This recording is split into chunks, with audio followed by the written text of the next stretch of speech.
Welcome, my dear student. Today we will continue the surface chemistry. It is the video number. It is the video number 3rd. Surface chemistry. Okay. This is the video number 3rd. और हम इसमें collides के बारे में पढ़ेंगे। अच्छा, एक चीज ये भी ध्यान रहे आपको कि मैं जो सिलेबस से कंटिन्यू कर रहा हूं on the basis of second term exam, on the basis of second term exam के बेस पे हम कर रहा हूं। सेकेंड टर्म में आपके कोलाइड्स सिलेबस है, तो ये आपको पता होनी चाहिए। ओके, अब ये होता है कोलाइड्स है क्या, what is the colloids, what is the colloids, colloids है क्या। तो आप बोलोगे colloids is the heterogeneous system, it is the heterogeneous system. ये ऐसा सिस्टम है कि ये हेट्रोजेनस सिस्टम है, it is the heterogeneous system. Milk, अब देखिए मिल्क थोड़ा सा भी रोटेट कर देते हैं तो क्रीम ऊपर आ जाता है, टू फेज आ जाते हैं। जैसे स्मोक, इसमें आप क्या होते हैं, सॉलिड पार्टिकल और एयर रहता है। तो नॉर्मली ये आपका क्लाउड भी एक प्रकार से है, तो उसमें गैस और लिक्विड दो अलग अलग है, तो हेट्रोजेनस सिस्टम है। तो colloids is the heterogeneous system, पहली चीज है। अच्छा, कोलाइड्स कंपोज्ड किससे होता है। Colloids are composed by disperse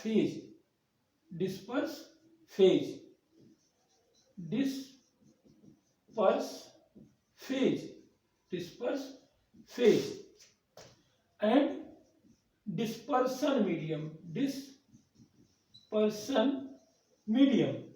disperse phase and dispersion medium, इसको आप DM लिख सकते हो। अच्छा, ऐसा बोलोगे ये क्या है। Disperse phase treated as a solute, disperse phase treated as a solute and dispersion medium is treated as a solvent. Disperse phase जो कि स्कैटर्ड हो, डिस्पर्सन मीडियम जिसमें स्कैटर्ड हो। ओके, दो पार्ट हो गए। अच्छा, कोलाइड्स में जो डिस्पर्स फेज पार्टिकल की साइज होगी वो 1 नैनोमीटर टू 1000 नैनोमीटर के बीच में होगी। बेसिक डिफरेंस है। अच्छा, एक चीज आप लोग और ध्यान दो थोड़ा सा, अगर मैं इसमें तो हम लोग थोड़ा सा रिवाइज करें। अगर मैं इसको टेबल बना दिया था, अभी एक काम आएगा आपकी। जैसे आप लोग 9th में पढ़े होंगे ये बातें, मैं यहाँ लिखवा नहीं रहा हूँ, 9th में पढ़े होंगे difference between true solution, colloids and suspension. आपने 9th में ये चीजें देखी होगी। तो आपको अगर देखा जाए, अगर ट्रू सॉल्यूशन लिखा जाए, ट्रू सॉल्यूशन कोलाइड्स और यहाँ पे सस्पेंशन। यहाँ आपका डिफरेंस भी शायद आपके सिलेबस में डाल दिया है, मुझे ये है true solution, colloids and suspension. बताओ ट्रू सॉल्यूशन कौन होगा। ट्रू सॉल्यूशन वो सॉल्यूशन है जिसमें सॉल्यूट के पार्टिकल की साइज लेस देन 1 नैनोमीटर होगी, लेस देन 1 नैनोमीटर। ये बहुत सिंपल है, आप लोग स्किप भी कर सकते हो, अदरवाइज आप जनरली ये नॉलेज जान लीजिए।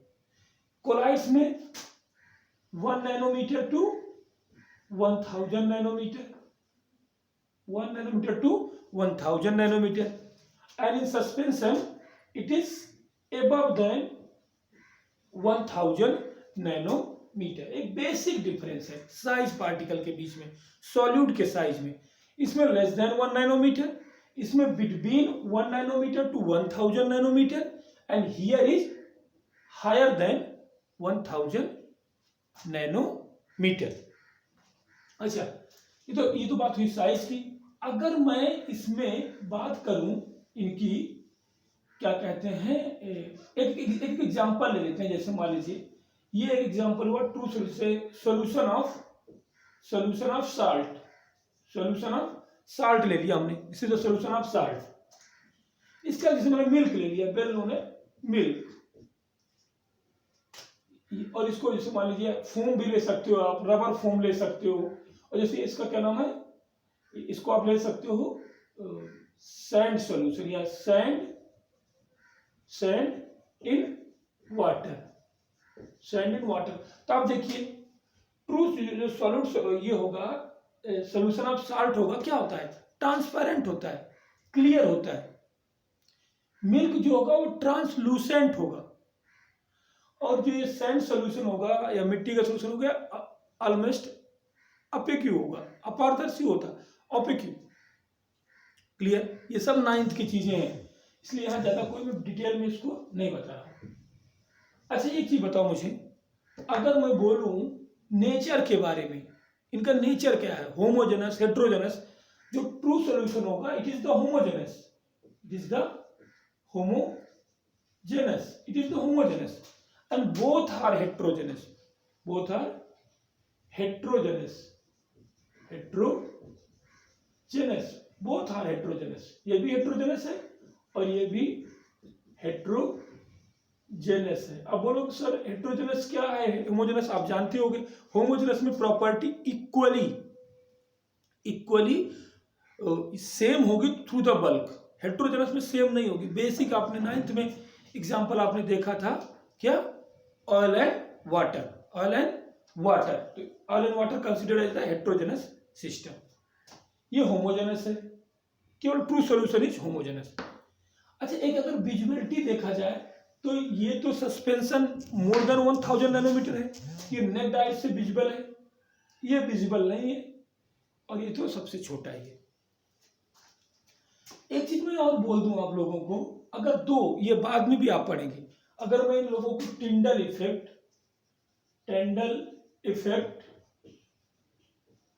और ब्राउनियन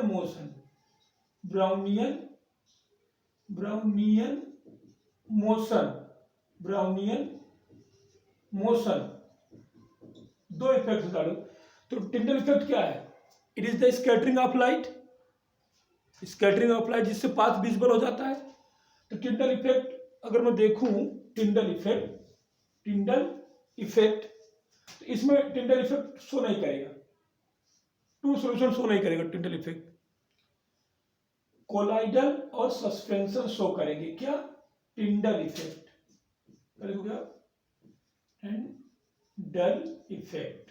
टिंडल इफेक्ट। ये टिंडल हम लोग इफेक्ट बाद में भी डिस्कस करेंगे डिटेल में। और एक आपकी ब्राउनियन मोशन है, ब्राउनियन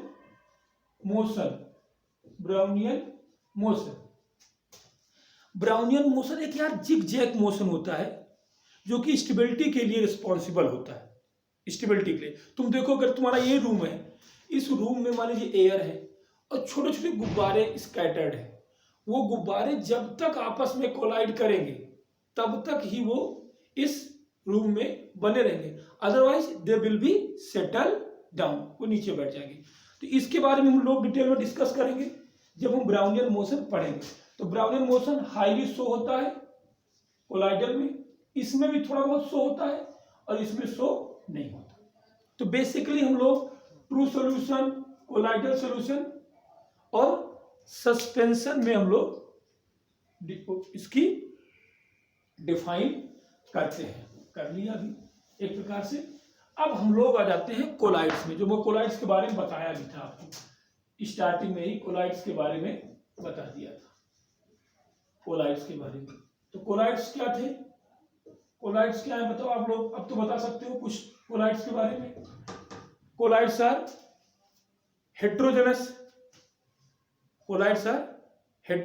पहला चीज, the size of it is composed by two component, disperse phase and dispersion medium, second हो गया। Third one, the size of disperse phase particle lies between 1 nanometre to 1000 nanometer, ये colloids हो गया। अच्छा fourth लिख लीजिए आप, colloids has enormous surface area, you can say large surface area. तो 4 हो गए कोलाइड की प्रॉपर्टी अगर आप देखोगे। It compose by 2 component, disperse phase, dispersion medium. Disperse phase behave as a solute, dispersion medium behave as a solvent, first one. Second one, it is the heterogeneous system. Third one, the size of dispersed phase particle lies between 1 nanometer to 1000 nanometer. And fourth one, it has a large surface area. Okay, this is the colloidal. वो जो मैंने आपको बता दिया था classification में कि Tyndall effect, वो कोलाइड्स के प्रॉपर्टी में हम लोग प्रॉपर्टी डिस्कस करेंगे। अब हम लोग डिस्कस करने जा रहे हैं classification of colloids. Classification of colloids. तो कोलाइड्स के क्लासिफिकेशन बेसिकली 3 टाइप के हैं, 3 टाइप के क्लासिफिकेशन है। पहला क्लासिफिकेशन है on the basis of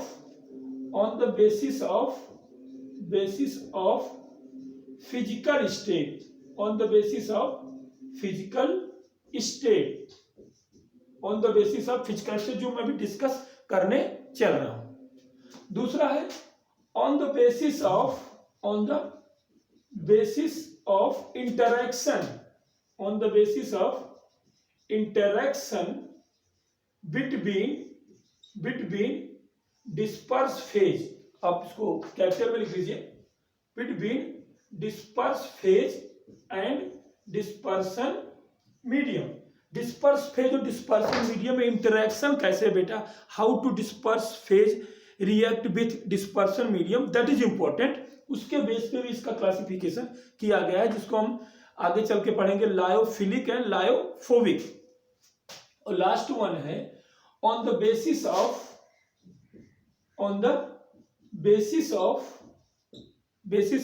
size of disperse phase particle, on the basis of size of dispersed phase particle, dispersed phase particle, इसके base पे। तो जिसको हम अब अगर आप सिलेबस देखेंगे इसके, जो क्या नाम है सीबीएसई ने डाला हुआ है, तो उसमें भी वो micromolecule, multimolecular colloids, micromolecular colloids and associated colloids. तो on the basis of size पे है। On the basis of interaction between dispersion medium and dispersion phase and dispersion medium 2 होंगे, lyophobic and lyophilic. On the basis of physical state, the solid liquid के base, gas के base पे, तो it is 8 type, it is 8 type. तुम बोलोगे sir how it is 8 type, कैसे आप बोल सकते हो कि 8 टाइप की है? तो मैं बेटा ये क्वेश्चन भी आता है, ये क्वेश्चन भी आता है स्टूडेंट कि why it is 8 type. It is because gas या गैसियस मिक्सचर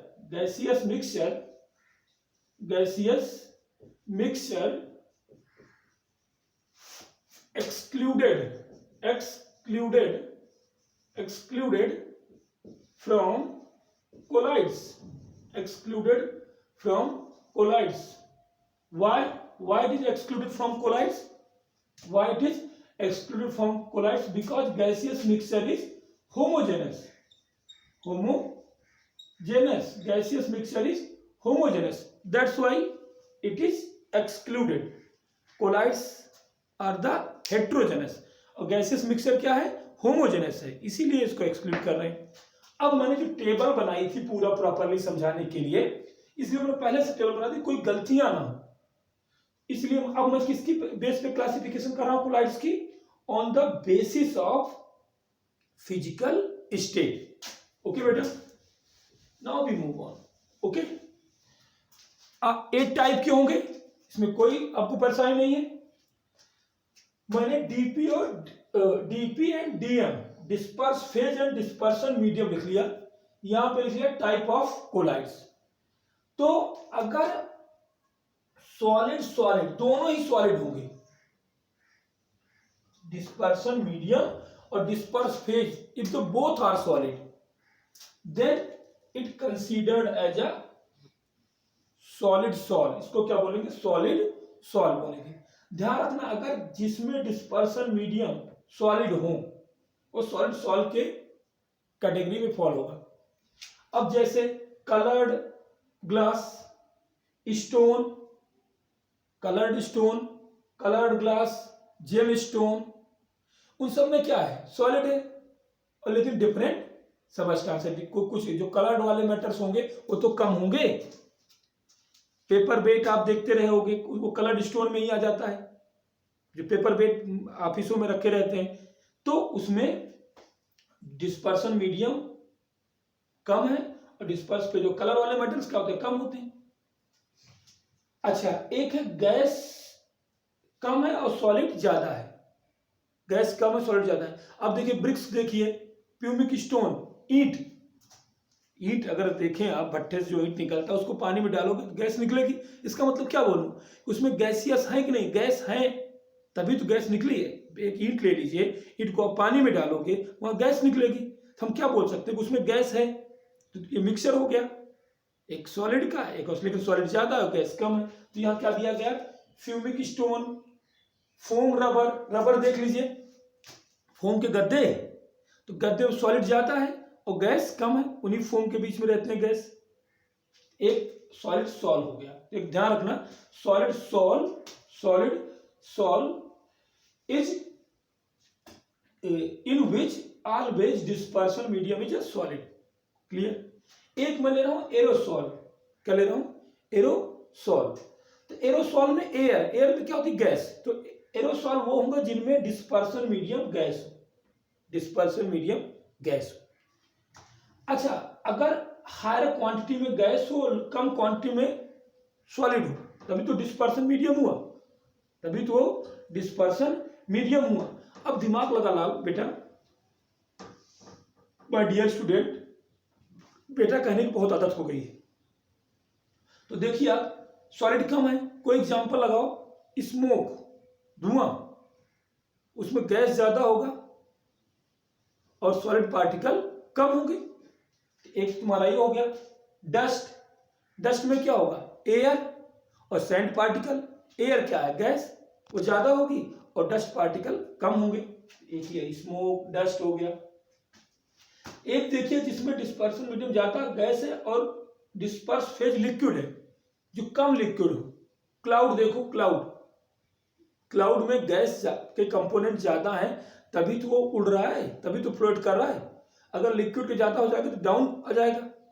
तो क्लाउड क्या है, उसमें गैस ज्यादा है और लिक्विड कम है, तो लिक्विड क्या हुआ, डिस्पर्स फेज, और गैस क्या हुआ, डिस्पर्सन मीडियम। जैसे cloud, mist, spray, perfume, okay, insecticide spray, तो वो सब किस में आ जाएंगे, एरोसॉल में आएंगे, लेकिन उनमें dispersion medium is a gas and dispersion phase is a liquid.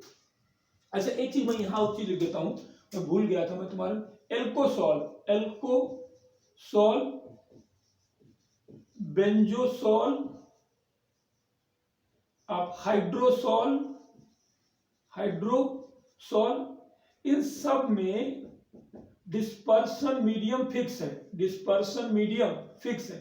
इसमें एल्कोहल है, एल्कोहल है, इसमें बेंजीन है, बेंजीन है, और इसमें वाटर है, इसमें वाटर है, इट हैज वाटर। ये ध्यान रखना, कभी आ जाएगा। एल्कोसॉल में एल्कोहल डिस्पर्सन मीडियम ज्यादा, बेंजोसॉल में बेंजीन ज्यादा, और हाइड्रोसॉल में वाटर। ये इसको एक्वसॉल भी बोल सकते हैं। तो मेरे हिसाब से तुम्हारा ये कंपोनेंट ऑलमोस्ट कंप्लीट हो गया।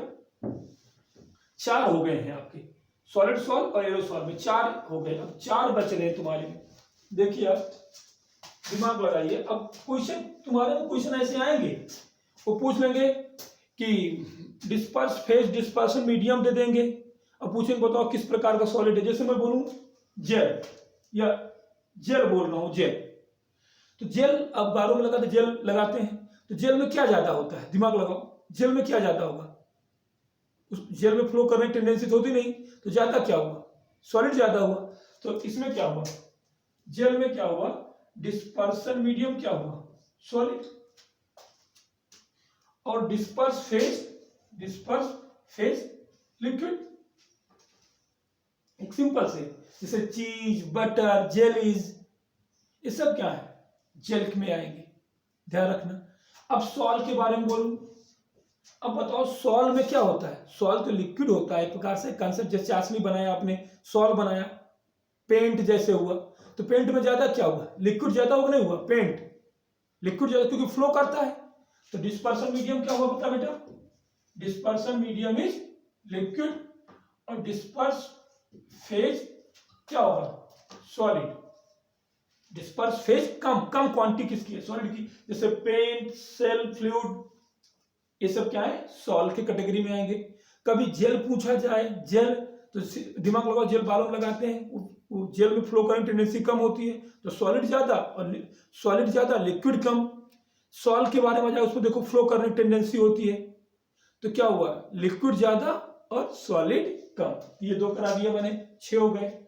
एक इमल्सन आ गया, emulsion is the unique, emulsion is the unique. यहां पे डिस्पर्सन मीडियम और डिस्पर्स फेज, डिस्पर्सन मीडियम और disperse phase both are present in liquid state, both are present in liquid state, ये ध्यान रखना आप। जैसे आपका मिल्क, हेयर क्रीम, ओके। अब एक आ गया फोम, ये बहुत आप कभी कभी पूछ लेते हो, foam, foam is the type of the colloids, foam. तो फोम में क्या होगा, सबसे ज्यादा अगर हम देखा जाए, जैसे व्हाइट क्रीम हुआ, ये सोप हुआ, तो क्या होगा, लिक्विड अगर हम बोले तो लिक्विड ज्यादा होगा और गैस कम होगा। तो डिस्पर्सन मीडियम इज लिक्विड, और disperse phase TP is gas, ये ध्यान रखना आप। यू कैन से dispersion medium is liquid and disperse phase is gas, ये जरूर ध्यान रखना। सो व्हाइट क्रीम आप लेते हैं, जैसे मान लिया आप कुल्फी उल्फी खा रहे हैं, वो व्हाइट क्रीम है। अब देखिए उसमें क्या होगा, लिक्विड और गैस, लिक्विड और गैस, तो लिक्विड ज्यादा और गैस कम। अगर गैस कम ज्यादा होती तो इवेपोरेट कर जाता। White cream, soap leather, fourth, झाग भी कोई हो, तो झाग में क्या होगा, लिक्विड और गैस होगा। तो मेरे हिसाब से मैंने क्लासिफिकेशन कर दिया on the basis of physical state, on the basis of physical state of disperse phase and dispersion medium. Now we move on the classification of colloids on the basis of interaction. Classification of colloids based on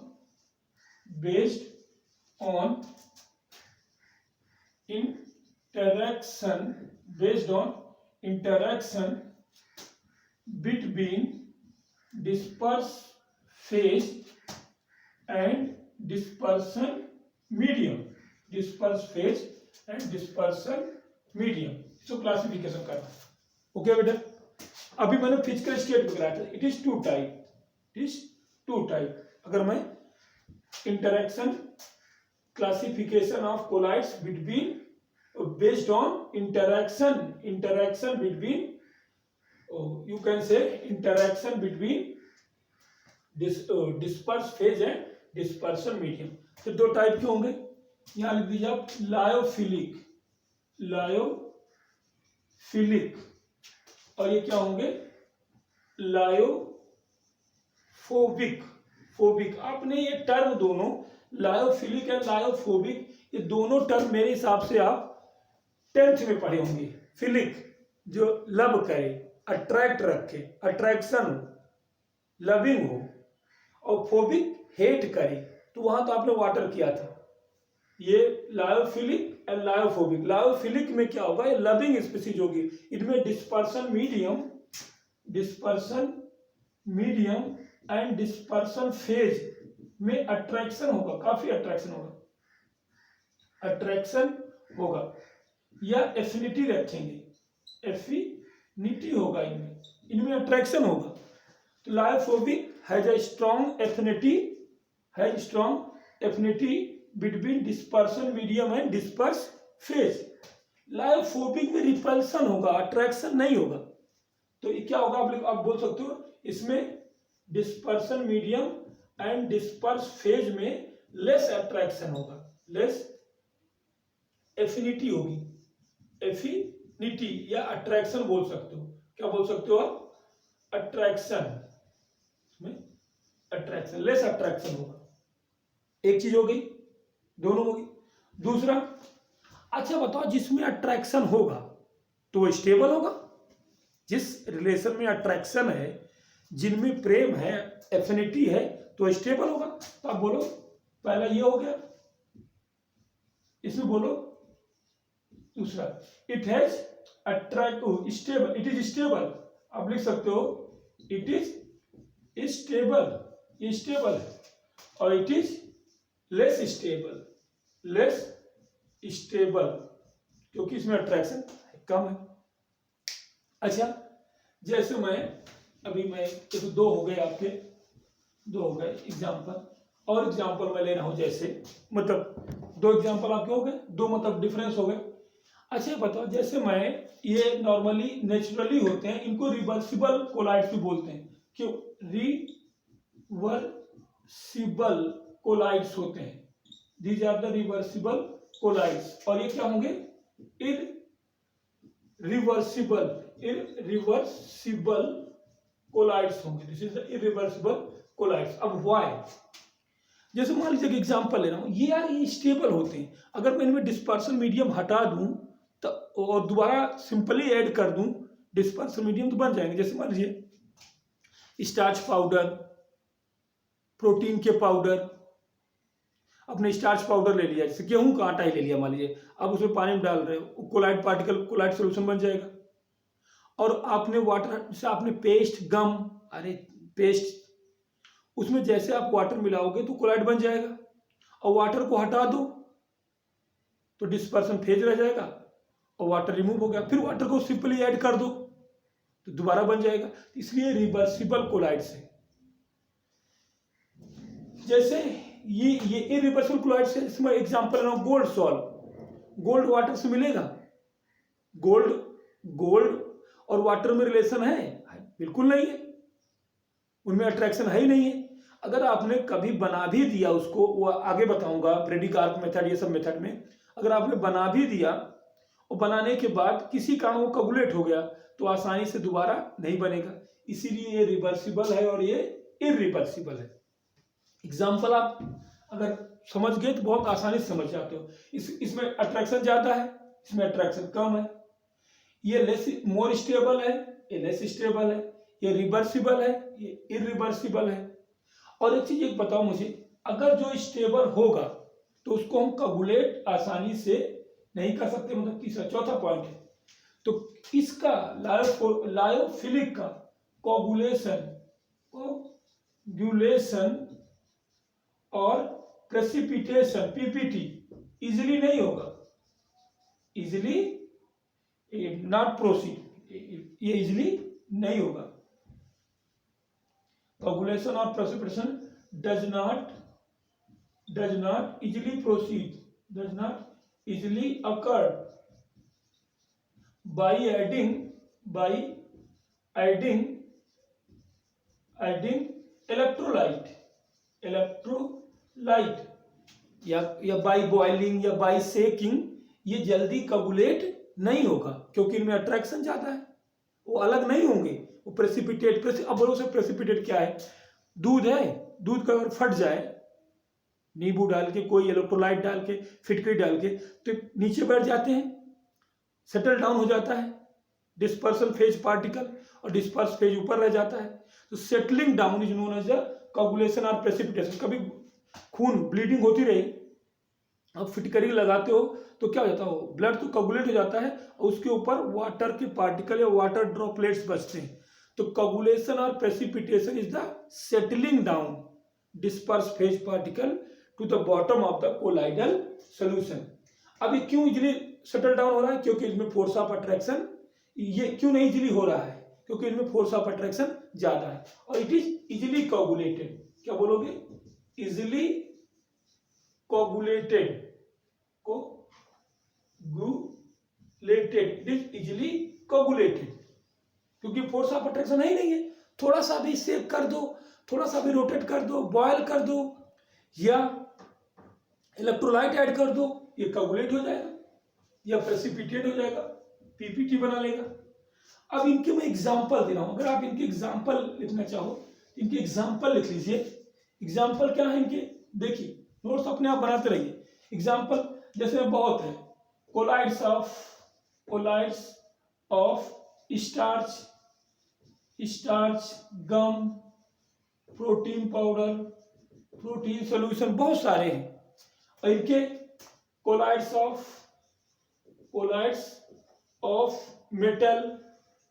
metal जैसे कि gold, silver, platinum और metal sulphide